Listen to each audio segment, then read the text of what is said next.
ಅರೆ ಕಡಿಮೆ ಹಾಕು ಆದ್ರೆ ಅಸ್ಲಿ ಹಾಕು. MDH ಕಾಶ್ಮೀರಿ ಕೆಂಪು ಮೆಣಸಿನ ಪೌಡರ್. ಗತವೈಭವದ ನೆನಪು, ಇತಿಹಾಸದ ಮೆಲುಕು, ಸಾಂಸ್ಕೃತಿಕ ಲೋಕದ ಅನಾವರಣ, ಹೀಗೆ ಎಲ್ಲವೂ ಕಂಡಿದ್ದು ವಿಶ್ವವಿಖ್ಯಾತ ಜಂಬೂ ಸವಾರಿಯಲ್ಲಿ. 6ನೇ ಬಾರಿಗೆ ಅಂಬಾರಿ ಹೊತ್ತಿದ್ದ ಅಭಿಮನ್ಯು ಯಶಸ್ವಿಯಾಗಿ ಜಂಬೂ ಸವಾರಿ ನಡೆಸಿಕೊಟ್ಟಿದ್ದ. ಅಷ್ಟಕ್ಕೂ ದಸರಾ ವೈಭವ ಹೇಗಿತ್ತು ಅನ್ನೋ ಡೀಟೇಲ್ಸ್ ಇಲ್ಲಿದೆ ನೋಡಿ.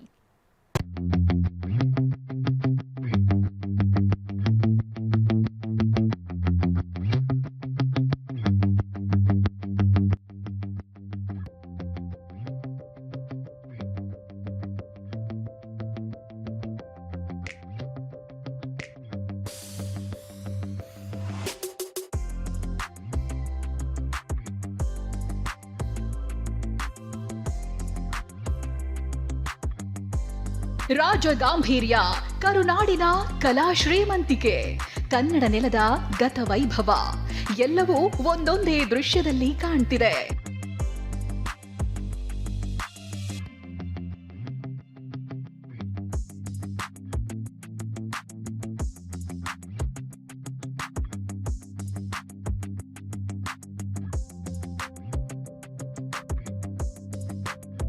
ಇದೇ ಕ್ಷಣಕ್ಕಾಗಿ ಇಡೀ ವಿಶ್ವವೇ ಕಾತರವಾಗಿತ್ತು.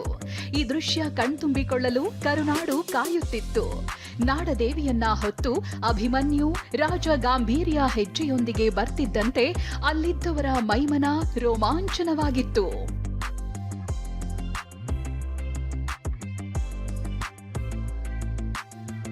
ಅರಮನೆ ಊರಲ್ಲೇ ಮೇಳೈಸಿದ ವಿಶ್ವವಿಖ್ಯಾತ ಜಂಬೂ ಸವಾರಿ. ಅರಮನೆಯಿಂದ ಬನ್ನಿ ಮಂಟಪದವರೆಗೂ ಅಭಿಮನ್ಯು ಹೆಜ್ಜೆ. ಮಿರಮಿರ ಅನ್ನೋ ಅಭಿಮನ್ಯು ಹೆಗಲಿನ ಮೇಲೆ 750 ಕೆಜಿಯ ಚಿನ್ನದ ಅಂಬಾರಿ. ಅಂಬಾರಿಯೊಳಗೆ ನಾಡದೇವಿ ಚಾಮುಂಡಿ. ಸಂಜೆ 4 ಗಂಟೆಗೆ ಅಭಿಮನ್ಯು ಮೇಲೆ ತಾಯಿ ಚಾಮುಂಡಿ ವಿರಾಜಮಾನಳಾಗಿದ್ಲು. ಅಂಬಾರಿಯನ್ನ ಹೊತ್ತ ಅಭಿಮನ್ಯು ರಾಜ ಗಾಂಭೀರ್ಯದಿಂದ ಹೆಜ್ಜೆ ಹಾಕಿದ್ರೆ ಕುಮ್ಕಿ ಆನೆಗಳಾದ ಕಾವೇರಿ ಮತ್ತು ರೂಪ ಅಭಿಮನ್ಯು ಪಕ್ಕದಲ್ಲಿಯೇ ಸಾಗಿದ್ವು. 4 ಗಂಟೆಗೆ ಅರಮನೆ ಆವರಣದಿಂದ ಜಂಬೂ ಸವಾರಿ ಶುರುವಾಗ್ತಿದ್ದಂತೆ ಆ ಮಳೆರಾಯನೂ ಆಗಮಿಸಿದ್ದ. ನಾಡದೇವಿ ಮೇಲೆ ಹನಿಯ ಸಿಂಚನ ಮಾಡಿ ವರುಣ ಸರಿದ್ರೆ ಸಂಜೆ 4:40ಕ್ಕೆ ಜಂಬೂ ಸವಾರಿ ಅರಮನೆ ಮುಂದೆಯೇ ಬಂದಿತ್ತು. ಶುಭ ಕುಂಭ ಲಗ್ನದಲ್ಲಿ ನಾಡದೇವಿಗೆ ನಾಡದೊರೆ ಪುಷ್ಪಾರ್ಚನೆ ಸಲ್ಲಿಸಿದ್ರು.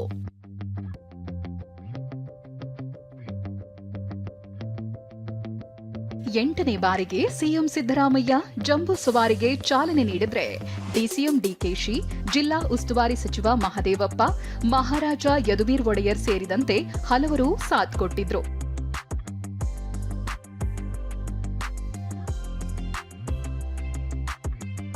ಹೀಗೆ ಪುಷ್ಪಾರ್ಚನೆಯಾಗ್ತಿದ್ದಂತೆ ಸಂಜೆ 4:55ಕ್ಕೆ ಜಯಮಾರ್ತಾಂಡ ದ್ವಾರದಲ್ಲಿ ಅರಮನೆ ದಾಟಿದ ಜಂಬೂ ಸವಾರಿ ಲಕ್ಷಾಂತರ ಜನರಿಗೆ ದರ್ಶನ ನೀಡುತ್ತಾ ಬನ್ನಿ ಮಂಟಪದ ಕಡೆ ಸಾಗಿತ್ತು.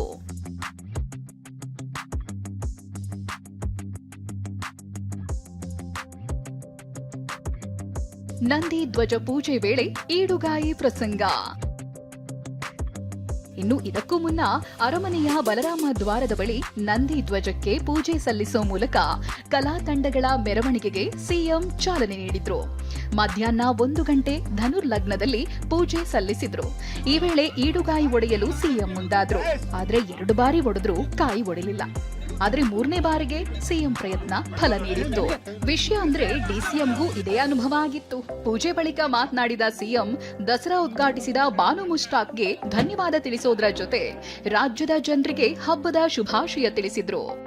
ನಾನು ರಾಜ್ಯದ ಜನತೆಗೆ, ನಾಡಿನ ಜನತೆಗೆ ದಸರಾ ಮಹೋತ್ಸವದ ಶುಭಾಶಯಗಳನ್ನು ಕೋರ್ಲಿಕ್ಕೆ ಬಯಸ್ತಾ ಇದ್ದೇನೆ. ಮೈಸೂರಿನಲ್ಲಿ ಈ ಸಾರಿ ಹೆಚ್ಚು ಪ್ರವಾಸಿಗರು ಬಂದಿದ್ದಾರೆ. ಈ ವರ್ಷ ಒಳ್ಳೆ ಮಳೆಯಾಗಿದೆ. ಎಲ್ಲ ಜಿಲ್ಲೆಗಳಲ್ಲೂ ಎಲ್ಲ ಜಲಾಶಯಗಳು ತುಂಬಿದಾವೆ. ಉತ್ತಮ ಬೆಳೆ ಬಂದಿದೆ. ಹೀಗೆ ಅರಮನೆಯಿಂದ ಆರಂಭವಾಗಿದ್ದ ಜಂಬೂ ಸವಾರಿ ಕೆಆರ್ ವೃತ್ತ, ಸಯ್ಯಾಜಿರಾವ್ ರಸ್ತೆ, ಆಯುರ್ವೇದ ವೈದ್ಯಕೀಯ ಕಾಲೇಜು ವೃತ್ತದ ಮೂಲಕ ಸಾಗಿ ರಾತ್ರಿ ಬನ್ನಿ ಮಂಟಪ ತಲುಪಿತ್ತು. ಆ ಮೂಲಕ 6ನೇ ಬಾರಿ ಅಭಿಮನ್ಯು ಯಶಸ್ವಿಯಾಗಿ ಜಂಬೂ ಸವಾರಿ ನಡೆಸಿಕೊಟ್ಟಿದ್ದ. Bureau report, TV9. MDH ನ ಕಿಚನ್ ಕಿಂಗ್ ಕಿಚನ್ ಅಲ್ಲಿದ್ರೆ ನಾವು ಎಲ್ಲವನ್ನು ಮಾಡಬಹುದು. ಬೆಂಗನ್ ಕ ಬರ್ತಾ, ಆಲೂ ಗೋಬಿ, ಭಿಂಡಿ ಮಸಾಲಾ, ಇನ್ನೂ ಬಹಳಷ್ಟು.